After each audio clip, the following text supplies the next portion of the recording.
What is up, everybody out there in Spikelandia? Yeah. Spike World. Spike World. Spike sure. World.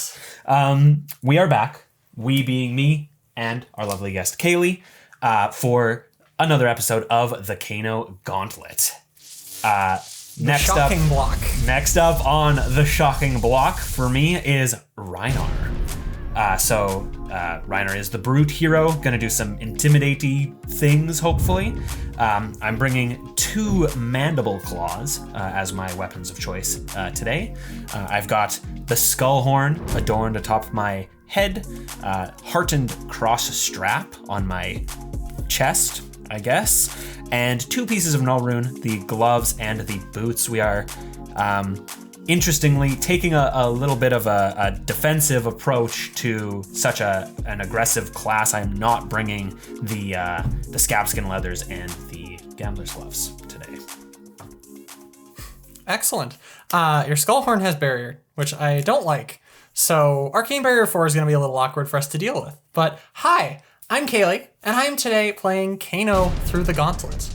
For anyone unfamiliar, Kano is a wizard hero with the activated ability for 3 resource. I can look at the top card of my deck. If it's a wizard, or if it's a non-attack action, not specified to wizard, I may banish it and then play it that turn as though it were an instant. To supplement this, I have my Crucible of Aetherweave, my trusty staff, which lets me deal bonus arcane damage. We have the Talismanic Lens, which at instant we can break it to opt to, helps us set up some Kano activations. We have a Spindle Spring Tunic, which is just a staple. It's really good. It's really good. We have a Metacarpus Nodes, which acts as a one-shot additional Crucible of Aetherweave. And we have a Stormstriders, which for an instant we can pay 1 resource and break it to play a wizard non-attack action from our hand as an instant. So I have my turn, and then we have our turn.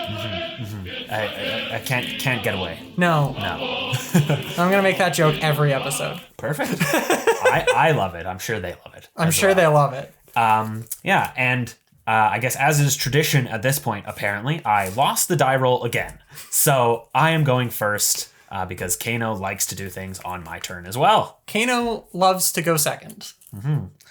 So I'm hoping to make you love going second a little less here. Oh, well, that's unfortunate. Yeah, I'm going to start things off with a red barraging beatdown, which is my next brute attack this turn is going to get +4 while it is defended by less than 2 non-equipment cards. And it has Intimidate, which means I'm going to banish a card from your hand face down until the end of the turn. It'll be this one. Sure. Okay. I wouldn't pick that up for too long because I'm going to follow it up with a yellow barraging beatdown, banishing that one. Same thing, but it's yellow, so it's only for +3. And then I'm going to crack my heart and cross-strap on turn 1 to play this Savage Swing, reduced by 2, discarding this Beast Within. So discarding the Beast Within triggers Rhinar because it is an attack with 6 or more. So I will banish a 3rd card from your hand. But Beast Within also has a special ability where if it is put into a graveyard from anywhere other than the combat chain, I'm going to banish it. I'm going to banish the top card of my library. Deck. It doesn't banish itself. It doesn't banish itself. It just banishes what you reveal. Yeah, so I banish what I reveal. It is a Wrecker Romp, which means I will lose only 1 life down to 19, and I will put that card into my hand because it has 6 or more attack. And now this Savage Swing is coming at you for 13.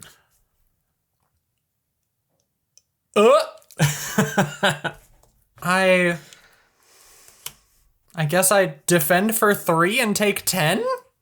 Cool. Yeah. On turn 1? I like that. I don't like that at all. No? I mean, I had to break my cross straps, you know? Sure. It was tough for me. But you lose basically nothing. Yeah, that turn felt pretty good. That turn felt horrible. I am going to Arsenal this last card. Of course. And then I'll draw 4. And I will draw 1. Start of my turn. We've got Spindle Spring Tunic trigger. We go to 1. Then we are going to pitch this Lesson in Lava to play the only attack in our deck, a Nourishing Emptiness.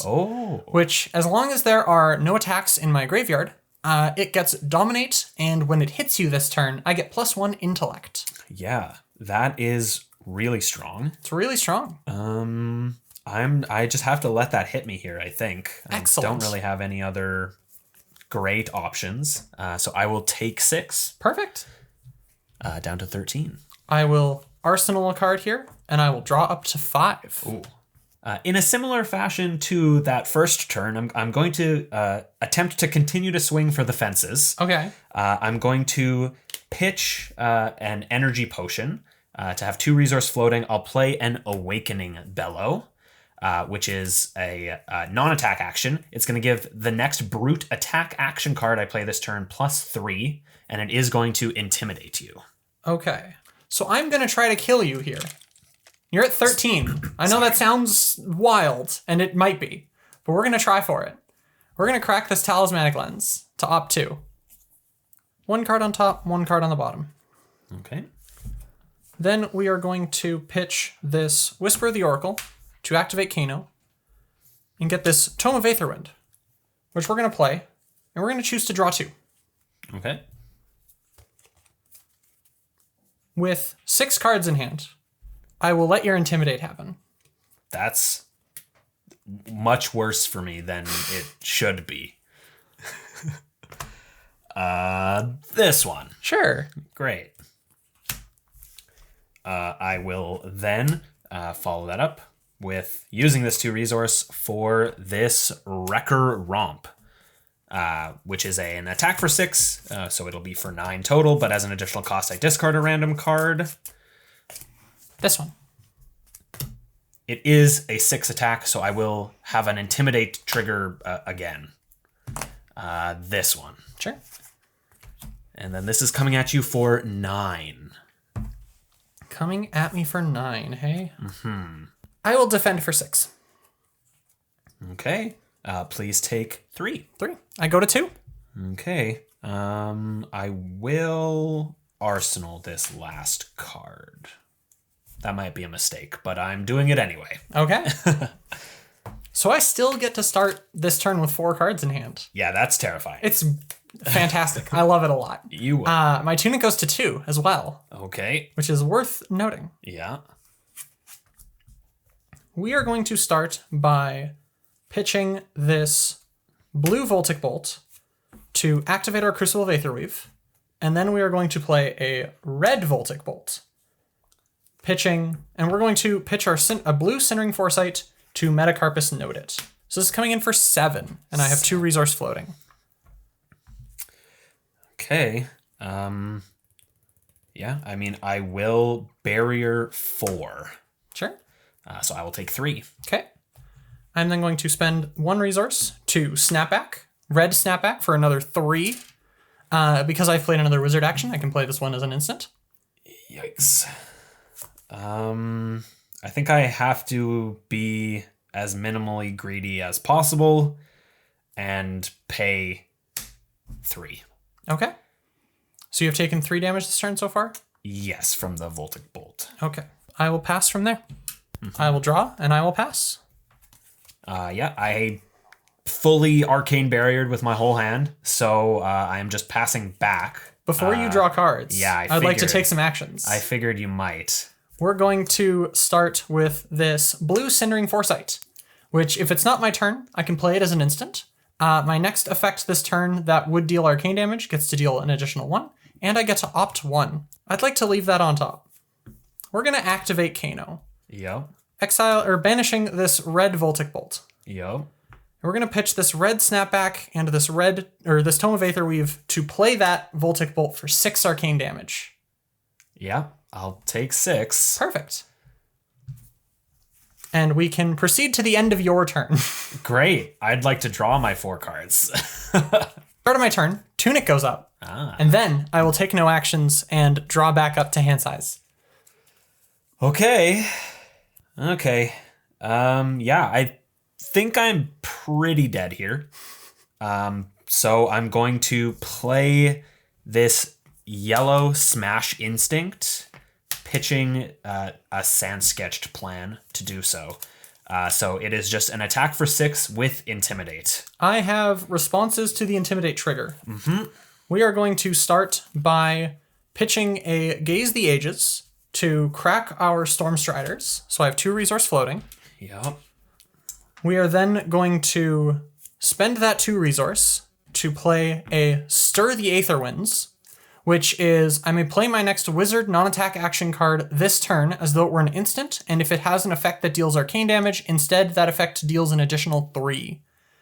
On top of that, we are next going to pitch this Tome of Fjendal to activate our Crucible of Aetherweave with 1 resource left over. So this is now +4, and I'm going to spend that last resource to play a red Scalding Rain for a total of 8. Yeah.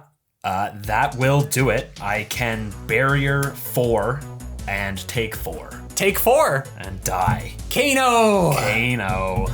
Dang it. I didn't even have to use my Tunic resource. I thought I was gonna win that one. I really did. I arsenaled the Blazing Aether the previous turn where I had the Voltic Bolt into Snapback. Yeah. I was debating spending the last resource to crack this to shoot you with this. I figured, I kind of thought it was when you asked how much I'd taken. I was like, I bet It's you a Blazing that's a Aether. Blazing Aether. Yeah. But it worked out because keeping my Stormstriders let me play a Stir, which could kill you. Yeah. That was, wow. That was kind of a crazy game. Kano's great. I love Kano so much. That was like, I don't even know what to compare it to. Like, what did I hit you for on turn 1? 10? 10. You attacked for 13 and I defended for 3. Yeah, and I still didn't win? Correct. I'm at 2. That's bogus. That's bogus. Yeah. Kano. Yeah. Our turn. Our turn. Our turn. Yeah. The turn where you had to just draw 4 cards and do nothing. I did more on your turn than you did. Yeah, well, and it was interesting, right? Because if I didn't barrier the 3 on the snapback, Then the Blazing would have been for 6. for 6, and I can barrier 3 on that one and then be at 1. Yeah. It's not good. Yeah, It's not good for you. It's just all bad. Yeah. Yeah. Kano. Kano. Kano. Kano. Kano. Yeah, I think that with that, I think that's it for us on this one. Yeah, join us next week to see who's next to get absolutely obliterated by Cayleigh's Kano. Bye. Bye. Hey, thanks for checking out the Spike Feeders on YouTube.